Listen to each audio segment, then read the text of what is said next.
পালন করতে যাচ্ছি।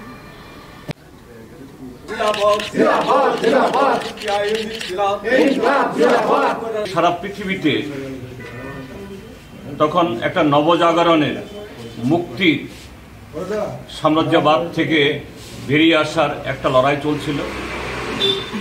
সেই সময়েতে আমাদের রাজ্যের কতিপয় যুবক কমরেড দশরথ দেব, সুধন্য দেববর্মা, হেমন্ত দেববর্মা, ডাক্তার নীলমণি দেববর্মা, তাদের নেতৃত্বে মাত্র 11 জন যুবক আমাদেরই রাজধানী শহরের অদূরে দুর্গাচমনি পাড়াতে, সেখানে সারা দিন রাত কিভাবে এই যে অন্ধকারের রাজত্ব থেকে বেরিয়ে আসবেন, মানুষকে সভ্যতার আলোর দিশা দেবেন এবং এই যে দারিদ্র্যের যে জঠর থেকে বেরিয়ে আসবেন, তার পথ খুঁজতে গিয়ে জনশিক্ষা আন্দোলন শুরু করার সিদ্ধান্ত হয়।